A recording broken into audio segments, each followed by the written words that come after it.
Bonjour tout le monde, ici Yvan des Vélos. Je vous invite à me suivre pendant une réparation de bicyclette que je viens de faire, qui est intéressante.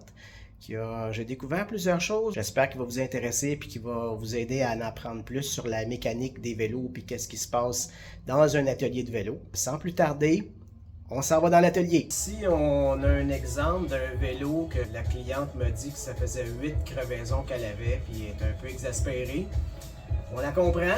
À chaque fois qu'on fait une réparation de crevaison, c'est toujours une nouvelle enquête. Fait on va regarder ça. Elle me dit, écoute Yvan, change tout, fais ce que tu veux. Je t'ai écœuré d'avoir des crevaisons, j'en peux plus. Fait qu'elle m'a mis ça entre les mains, puis je suis en train d'investiguer ça. Puis j'ai enlevé le pneu à chambre à air. J'ai remarqué qu'il y a comme un défaut d'assemblage dans cette bicyclette-là, malheureusement. Les trous dans la jante ou les rayons, des fois, peuvent finir par percer votre chambre à air. C'est le rôle du fond de jante de protéger contre ça. Mais dans ce cas-ci, vous voyez ici, le fond de jante, il est mal centré. Ça expose le côté du fond de jante un peu vers le centre. Il y a une partie qui relève là, sur l'intérieur de la jante, qui est un petit peu anormal. Quand le fond de jante vieillit et que ça sèche, et bien ça, le côté peut devenir coupant. Un peu de la même façon qu'on se couperait le doigt sur une feuille de papier, par exemple. Je ne sais pas si ça vous est déjà arrivé.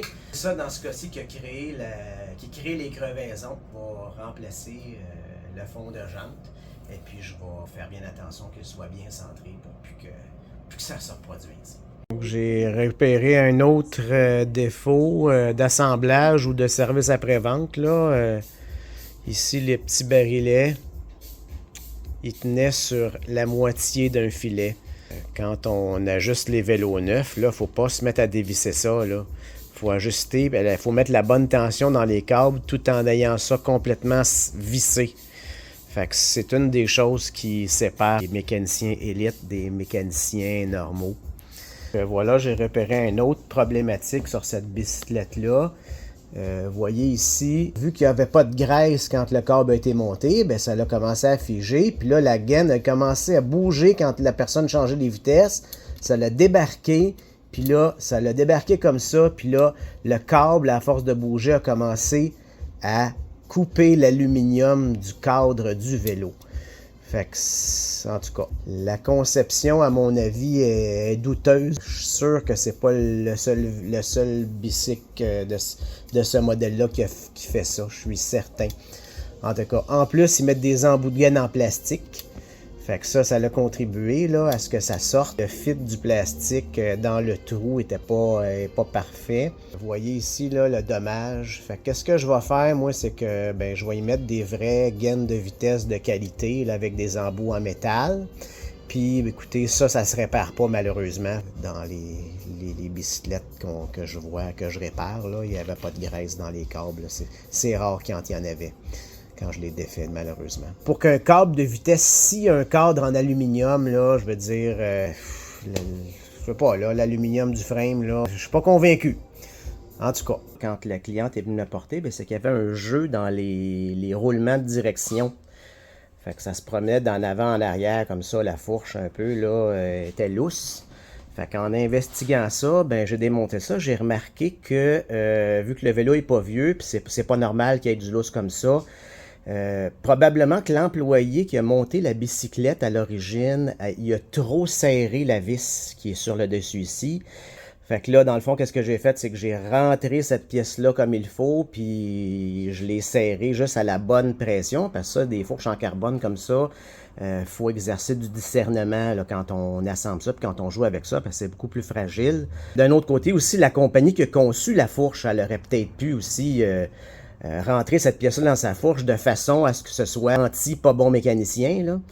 Fait que les deux un peu là. Fait que dans le fond, quand on achète une bicyclette dispendieuse comme ça avec des pièces technologiques, c'est bon de faire affaire avec quelqu'un qui sait où qui s'en va là. Fait que ça aurait pu être bien grave cette réparation-là, ça aurait pu être très cher, mais on a intervenu à temps, j'ai réussi à installer ça comme il faut, puis à l'ajuster comme il faut. C'est pas pareil, s'il y a plus d'espace, ça veut dire que la roue est un petit peu mal centrée. Bon, là, ici, la compagnie a décidé de mettre des genre de petites capes de plastique dans les trous de vis. Moi, je les change, puis je mets des petites vis à la place pour boucher le trou. Parce que là, ici, le petit cap de plastique, j'y ai juste touché un peu, puis il a cassé. Vous voyez, là, c'est ça ici qui était dans le cadre, là. Fait qu'il y a comme du plastique, hein. Fait que là, c'était bien pris, ça, là-dedans, là. Fait que quand c'est juste le petit bout ici qui casse, ben là, après ça, il reste toute la structure interne de poignée dedans. Puis ça peut être très difficile à enlever. Puis juste entrer un pic pour essayer d'enlever ça, ben ça peut faire tomber le restant dans le tuyau du frame.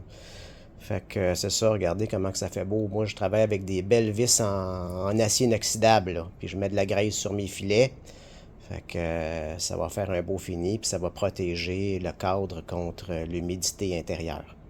Ah, une autre affaire, il faut que je refasse le filet dans les trous parce qu'il y a de la peinture dedans et puis la tolérance d'usinage du filet est un petit peu serrée pour mettre les vis. C'est bien le fun de mettre une plug de plastique qui coûte une scène là, pour protéger l'humidité de l'intérieur du cadre en attendant qu'il n'y a pas d'accessoires. Il faut la mettre avant de peinturer le frame, hein? Sinon ben, ça oblige le mécanicien après qui veut poser des vis à refaire les filets.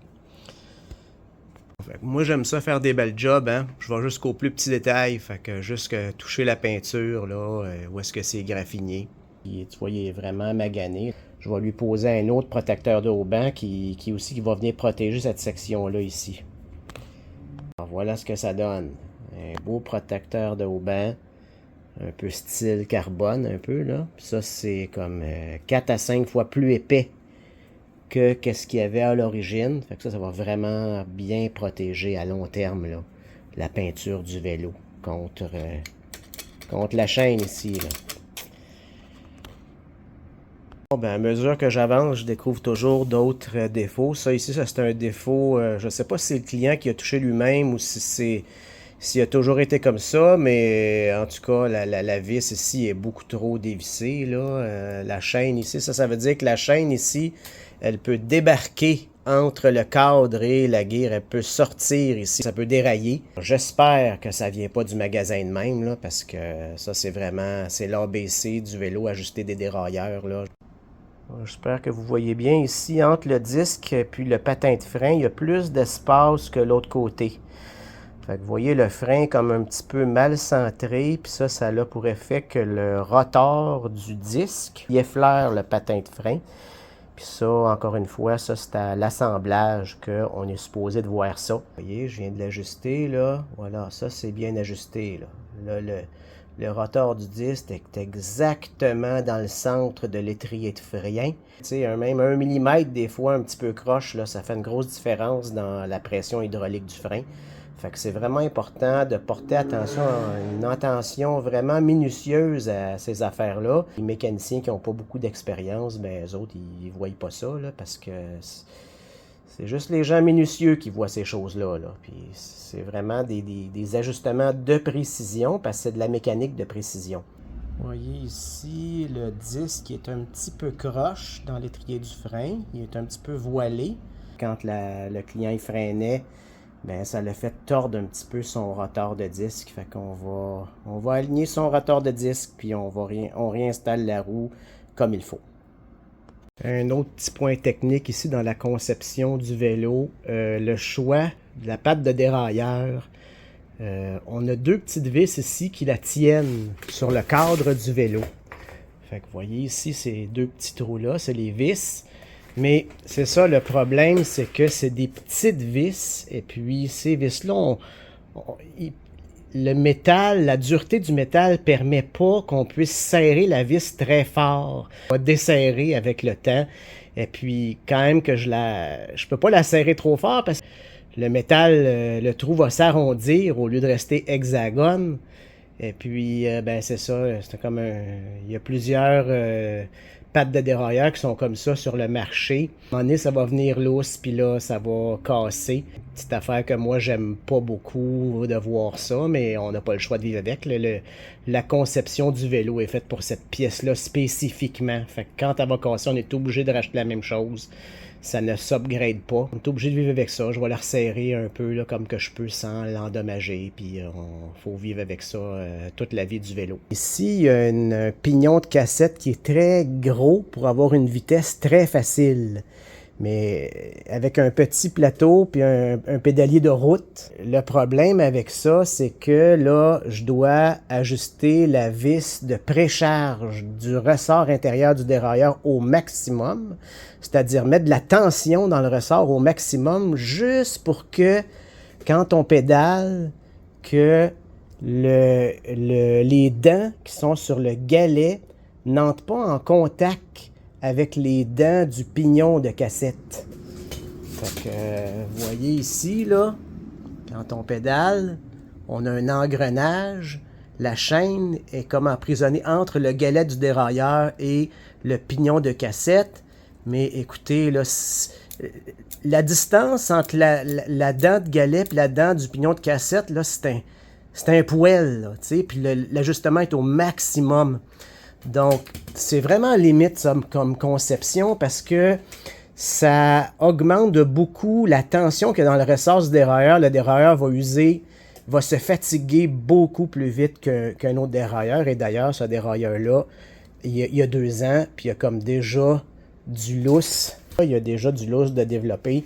Là, lui, ce dérailleur-là, il n'était même pas vissé jusqu'au fond. Donc, quand le client il roulait sur la première vitesse, la vitesse la plus facile de son vélo, autrement dit, ça faisait beaucoup de bruit, le brrr, parce que les 2 dents étaient en contact, une ensemble, une avec l'autre. Donc ça fait... Là, heureusement, il n'a pas roulé beaucoup, il n'a pas utilisé beaucoup cette vitesse-là, parce que sinon, son galet serait déjà tout usé s'il aurait beaucoup utilisé sa première vitesse. Pour que le dérailleur soit bloqué à cette vitesse-là, la deuxième, la numéro 2, dans le fond, qu'il ne puisse pas monter sur la première vitesse. Et puis à ce moment-là, je vais pouvoir enlever la tension qu'il y a dans le ressort et puis en même temps, améliorer la qualité de l'engrenage de la chaîne avec les différents composants de la transmission, puis ainsi maximiser la longévité. Qu'est-ce que ça faisait là, avant que j'ajuste la vis de tension? Donc on entend ici le dérailleur. Les dents du galet puis les dents de la cassette font du bruit ensemble parce qu'il y a un contact. Cette personne responsable des dessins dans cette compagnie-là aurait été à mon école, probablement qu'il n'aurait pas passé son examen, là. Il a sélectionné une première vitesse avec un pignon un petit peu trop gros pour justement le potentiel de longévité des composants de transmission. Je reviens sur ma petite vis ici qui vient d'être ajustée. Et vous remarquerez que ici, là, la façon que ça accote, ici, la vis, le dessous de la vis n'est pas accoté comme il faut sur la patte de dérailleur. On voit tout le dessous de la vis. Donc, c'est juste le petit coin ici de la vis qui accote sur l'aluminium. Fait qu'il n'y a pas grand-chose qui tient ça, là. Avec la pression et avec le temps, l'aluminium pourrait s'altérer. Puis ça va faire que la vis, elle va tomber. Puis là, on va se retrouver avec le même problème là, avant que je l'ajuste. Puis ça, malheureusement, je peux pas rien faire pour ça. Ça sort du budget là, si je veux arranger ça. Désolé. Il reste encore assez de force dans la structure pour soutenir le nouvel embout de gaine en aluminium scellé que moi j'ai mis. Alors maintenant, pour essayer de prévenir ça, je vais enrouler le frame avec une épaisseur de tape électrique, là, puis ça devrait être correct pour l'avenir, mais c'est dommage là, qu'il y a eu autant de dommages comme ça prématurés à cause d'un mauvais assemblage du vélo, là, une mauvaise préparation. C'est pas mal désolant. Voilà ce que ça donne. Avec un peu de recul, puis en y réfléchissant, il me semble que le cadre aurait dû être dessiné de façon à ce que l'embout de gaine rentre plus profondément dans le cadre. Si ça aurait été le cas, cette affaire-là, ça n'aurait jamais arrivé. L'angle de guidon, puis des manettes et puis tout ça, est pas placé ergonomiquement de façon optimale. Ça, c'est une grande lacune que beaucoup de vélos neufs ont, peu importe le prix. Le guidon lui-même, là, c'est comme s'il était tourné un peu trop comme ça. Fait que l'angle ici, le guidon, c'est jamais parfaitement droit. Il y a une petite pliure dedans ou une courbure. À la suite de ça, on pose les angles des manettes et puis la distance de la manette. Et puis les leviers de vitesse, on ajuste la distance où est-ce que les boutons sont placés, puis l'orientation des poignets en fonction des bras puis des mains du cycliste. Mais là, c'est sûr que dans ce cas-ci, c'est évident que ça a juste été vissé là à peu près sans regarder rien. Ça me fait juste plus d'ouvrage pour moi, puis mes clients, ils sont plus satisfaits. Là. Ils embarquent sur leur vélo, puis je reçois souvent des commentaires. Hein, mon bicycle, il va mieux que quand il était neuf. C'est une des raisons pour lesquelles je suis capable d'avoir ça, c'est que la barre est pas très haute. Là. Fait qu'on va ajuster ça, puis c'est une autre personne qui va trouver que je travaille bien. Donc voilà, je viens de terminer la mise au point de cette bicyclette. C'est obligatoire, ils doivent tous avoir des réflecteurs. Et cette bicyclette-là, eh bien, pour une raison inconnue, il manquait des réflecteurs dessus. Le réflecteur avant, ici, le réflecteur arrière, qui était manquant. Donc, je les ai installés pour pas que le client ait une contravention, parce que les policiers, maintenant, ils donnent des contraventions pour ça. C'est vraiment obligatoire. Vous devrez avoir un réflecteur avant, arrière, dans les deux roues et sur les pédales. Et en plus de ça, si vous faites du vélo le soir, eh bien, ça prend des lumières clignotantes pour se faire voir, là, avant blanc et arrière rouge. Donc voilà, maintenant ça c'est ma mise au point Top Shape. Donc ça vient aussi avec un vernis anti-poussière qui rend le vélo très luisant, comme s'il s'en allait dans une exposition. Et puis aussi qui va avoir pour effet d'empêcher la poussière qui va se déposer sur la bicyclette plus tard de coller sur la bicyclette. Donc ça va être très facile à nettoyer. Et également, ça vient avec un lustrant à pneus anti-craquement. C'est pour ça d'ailleurs, si vous voyez ici là, les pneus ici sont très noirs et luisants. C'est ça, c'est mon lustrant à pneus qui fait cet effet-là. Et aussi anti-craquement parce que ça empêche le caoutchouc du pneu de vieillir rapidement et de sécher et de craquer. Donc ça augmente la vie des pneus. Donc je vous remercie beaucoup de m'avoir écouté pendant cet épisode de mise au point de vélo. Si vous avez aimé mon vidéo, je vous invite à peser sur Thumbs Up pour m'encourager et vous abonner à ma chaîne. Et voilà, donc c'est Yvan des Vélos qui vous souhaite de bonnes randonnées à bicyclette.